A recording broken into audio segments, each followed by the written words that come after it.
시청자 여러분 반갑습니다. JTBC 뉴스룸을 시작하겠습니다. 중대 범죄 피의자로 포토라인에 서자 돌연 아무것도 아닌 사람이라며 자신을 낮췄습니다. 권한이 없으니 법적 책임도 없다는 식의 전략을 짠 것으로 해석됩니다. 그러나 특검은 구속 수사가 필요하다고 판단합니다. JTBC 취재 결과 오늘 조사를 마친 뒤 구속영장이 청구될 가능성이 큽니다. 주식시장에서 장난치면 패가 망신한다는 걸 확실히 보여주겠다. 취임 직후 이재명 대통령이 강조한 바입니다. 이 대통령이 오늘 차명 주식거래 의혹에 휩싸인 이춘석 의원을 엄중히 수사하라고 지시했습니다. 경찰은 곧바로 사건을 배당했습니다. 네, 김건희 특검 수사에 관한 단독 보도로 시작하겠습니다. JTBC 취재 결과 특검은 오늘 조사를 마치고 추가 조사 없이 곧바로 내일 구속영장을 청구하는 방안을 유력하게 검토하고 있습니다. 윤정주 기자가 취재했습니다. 전직 대통령 부인은 오늘 피의자 신분으로 특검에 소환됐습니다. 오늘 오전 10시 23분에 조사를 시작하여 11시 59분에 오전 조사를 마쳤습니다. 오후 1시부터 조사를 재개하였고 도이치모터스 주가 조작, 명태균 공천 개입, 건진법사와 통일교 청탁 의혹, 순방에서 찬 반클리프 목걸이 등 출석 요구서에 적시한 5가지 의혹을 집중 조사했습니다. JTBC 취재 결과 특검은 오늘 조사를 마치고 일단 기각시킨 뒤 내일 곧바로 구속영장을 청구하는 방안을 유력하게 검토하고 있습니다. 특검이 영장 청구에 속도를 내는 건 김 여사 신병을 먼저 확보한 뒤 추가 조사에 나서는 게 의혹의 실체를 파악하는 데 유리할 거란 판단 때문입니다. 특검은 증거인멸 우려를 구속영장 청구의 주요 이유로 담을 계획입니다. 김 여사는 지난해 7월 도이치 주가 조작 사건으로 검찰 조사를 받을 때 혐의를 전면 부인했습니다. 하지만 주가 조작 일당에게 40% 수익을 배분한다는 내용의 김 여사의 육성 파일이 발견되면서 과거 진술이 거짓일 가능성이 커졌습니다. 2022년 나토 순방에서 찬 반클리프 목걸이에 대해서도 입장이 계속 바뀌고 있습니다. 김 여사가 특검 출범 전 도이치 명태균 사건 관련 검찰 소환 조사에 4차례 불응한 사실도 특검의 영장 청구 이유가 될 것으로 보입니다.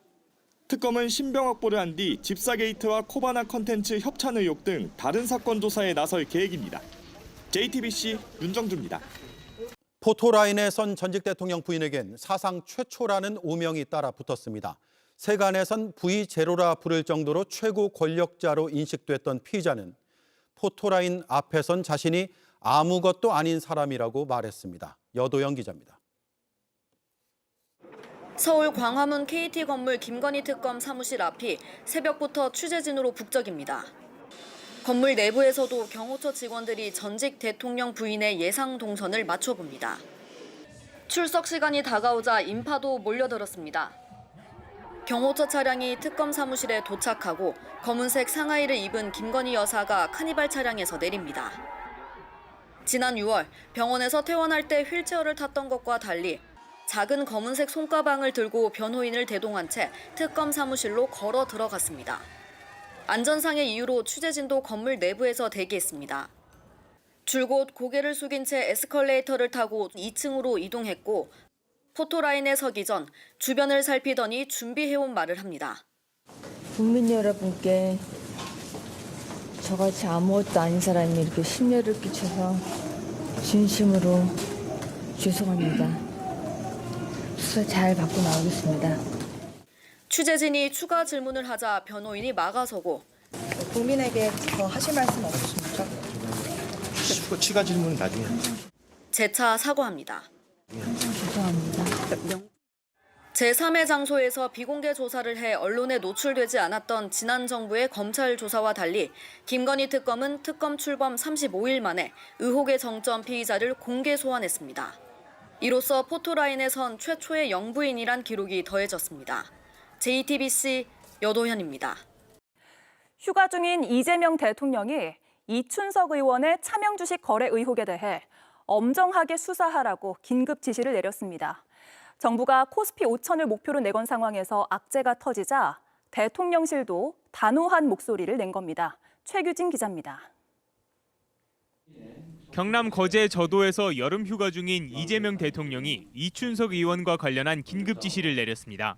사안을 엄중하게 인식하고 있다.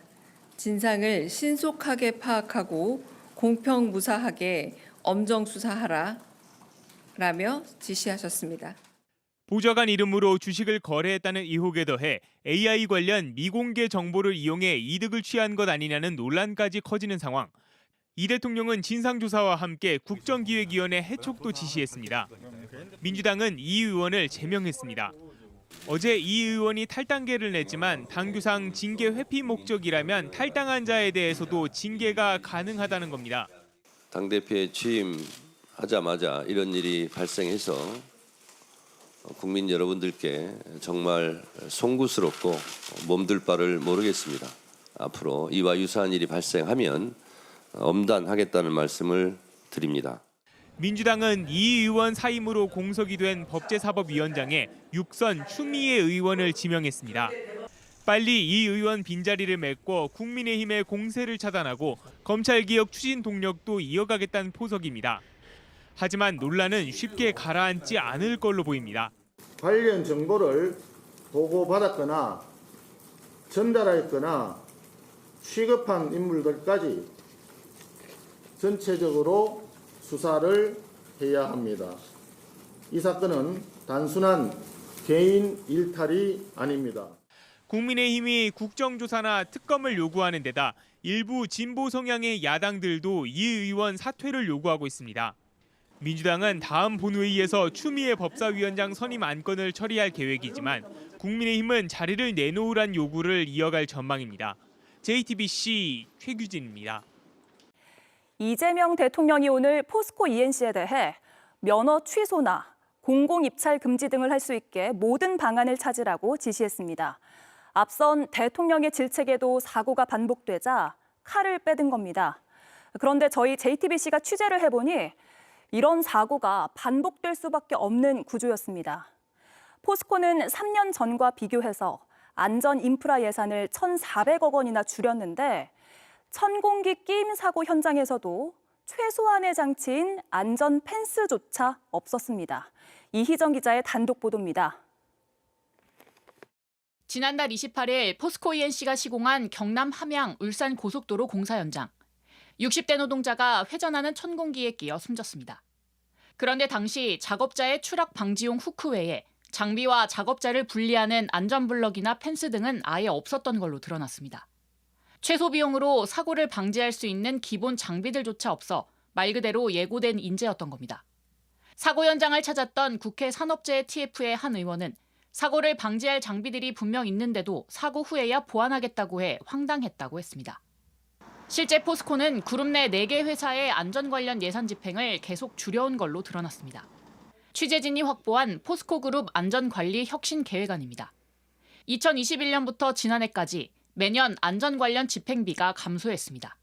특히 안전설비와 안전시설물을 설치하는 안전인프라의 경우 3년 전보다 1,400억 원이나 줄었습니다. 매년 인명피해가 이어지고 있는데 정작 안전 예산은 줄여온 겁니다. 그리고는 문제가 터지자 고개를 숙였습니다. 잠재된 위험 요소를 전면 재조사해 유사 사고를 예방하고 회사의 명운을 걸고 안전체계의 전환을 부랴부랴 마련한 혁신 계획안조차 하도급 구조 혁신, 안전과 AI를 접목한 안전 전문회사 설립 추진 등 중장기적인 계획만 다뤘습니다. 정부의 고위 관계자는 JTBC에 대통령 질책 후 포스코 ENC가 가져온 대응 보고안이 너무나 엉터리여서 다시 보고하도록 했다고 말하기도 했습니다. 결국 이달 초 포스코 ENC의 공사 현장에서 또 사고가 났습니다. 미얀마의 30대 노동자가 감전돼 현재까지 의식을 찾지 못하고 있습니다. 사고 당시 헬멧과 장화 외엔 별다른 안전장치가 없었던 걸로 파악됐습니다. JTBC 이희정입니다. 평생을 가꿔온 삶의 터전인데 많은 사람들이 떠나야 했습니다. 지난 3월에는 산불을, 지난달엔 산사태를 겪은 경남 산청 주민들 얘기입니다. 그제도 많은 비로 대피령이 내려지면서 불안함에 계속 이곳에 살 수 있을지도 걱정입니다. 밀착 카메라 이상엽 기자가 산청 주민들과 24시간을 함께했습니다. 할머니는 꽃을 좋아합니다. 그래서 앞마당에 야생화를 심었습니다. 언제든 자연과 함께하고 싶었습니다.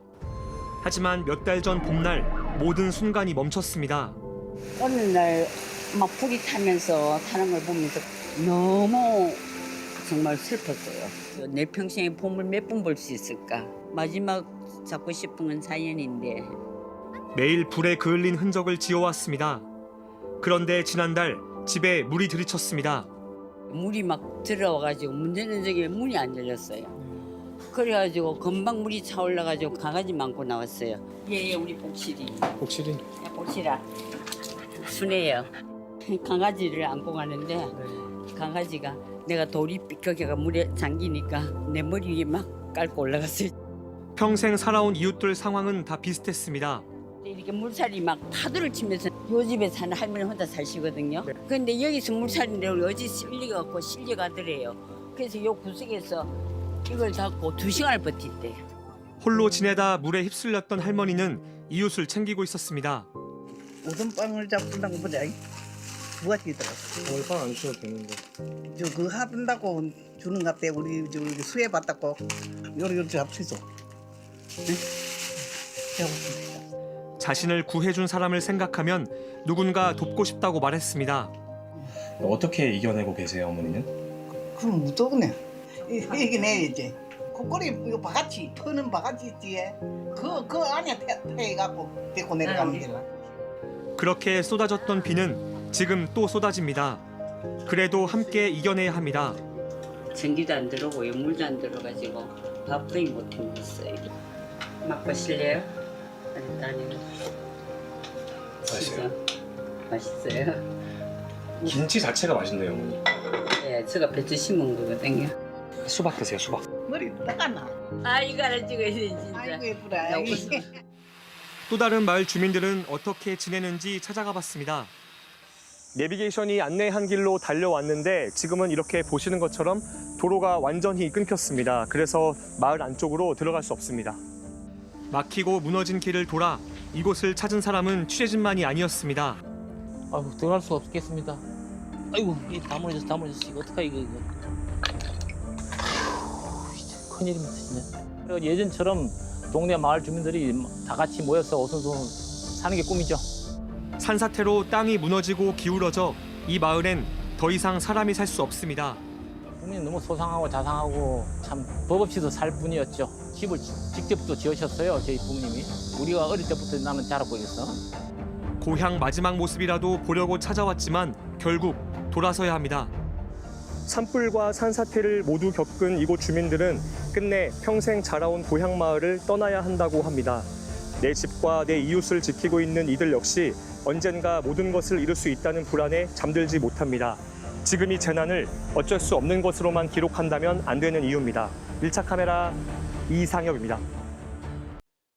JTBC 뉴스를 시청해 주셔서 고맙습니다. 저희는 저녁 6시 30분 뉴스룸에서 뵙겠습니다.